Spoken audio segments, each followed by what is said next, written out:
Leave விட்டுச்சுன்னு சொல்லிட்டு ஒரு 2 days leave தான். ஏன்னா நம்ம வந்து ரம்ஜானுக்கும் அம்மா வீட்டுக்கு போகல. சரி போயிட்டு வந்துடலான்னு சொல்லிட்டு போயிட்டு வர வழியில இருக்கிற ட்ரிப் தான் இது. அம்மா வீட்ல இன்னைக்கு பெருசா நான் எதுவும் எடுக்கல. இன்னைக்கு நான் வரும்போது பாருங்க, உங்கள எத்தன பேருக்கு தெரியும்? நீங்க யாரெல்லாம் லால்பேட்டை டூ சேத்தித்தோப்பு தெரியும்? இந்த ஈரான ஏரியா பத்தி யாருக்கெல்லாம் தெரியுன்றத கண்டிப்பா கமெண்ட்ல தெரியப்படுத்துங்க. நான் வர ட்ராவல் விளாக் தான் இன்னைக்கு நான் உங்களுக்கு வந்து எக்ஸ்பிளைன் பண்ண போறேன். இதுதான் வீராணம் ஏரி. இங்க வந்து வீராணம் நமக்கு வந்து மழை காலத்தில வந்து ரொம்ப தண்ணி அதிகரிச்சிரும். வெயில் காலத்தில கம்மியாகும். இப்போ இங்க கொஞ்சம் கம்மியா இருக்கு. இது ஸ்டார்ட்டிங் பாயிண்ட் லால்பேட்டையில நாங்க ஏரிக்கரை ஏறும்போது இது எடுத்தது.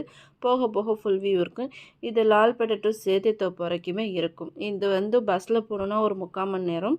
அதுவே நம்ம கார்ல இல்ல டூ வீலர்ல போனா ஒரு 1/2 மணி நேரம், 1/4 மணி நேரத்தில போயிடலாம். நாங்க கார்ல போறதுனால அப்படியே எடுத்துட்டு போனேன்.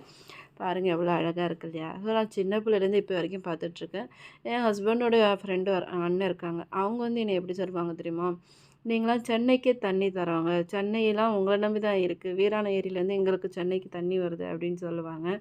இது வந்து வருஷத்துல 1 டைம் இது வத்தும். இதுலேருந்து தண்ணியெல்லாம் வெளில எடுத்து நல்லா வத்தி போய் ஒரு 2 மந்த்ஸ் வரைக்கும் காஞ்ச மாரி தான் இருக்கும். அந்த நேரத்துலயும் இருக்கிறத நான் உங்களுக்கு நெக்ஸ்ட் டைம் காட்டுறேன். இப்போ நமக்கு வந்து வெயில் காலம் வந்துருச்சு இல்லையா?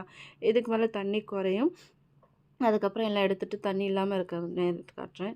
இல்ல தண்ணி அதிகரிச்சாலும் ஆபத்து, இது குறைஞ்சாலும் ஆபத்து இந்த இடம். ஏன்னா அப்படி அ இருக்கும் இந்த இடத்த பார்க்கும்போதே நமக்கு.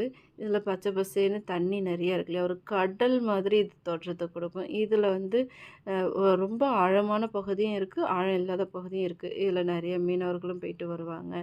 எல்லாமே இருக்கும். யாருக்கெல்லாம் லால்பேட்டு வீராணம் ஏரியா பத்தி தெரியும் அப்படின்றத எனக்கு கமெண்ட்ல தெரியப்படுத்துங்க. இந்த வீராண ஏரியா பத்தி தெரிஞ்சதுன்னா நீங்க சொல்லுங்க. வீடியோ பிடிச்சிருந்தா லைக் அண்ட் ஷேர் பண்ணிட்டு மறக்காம சேனலை சப்ஸ்கிரைப் பண்ணிக்கோங்க. மோர் வீடியோஸ்க்கு பேஜ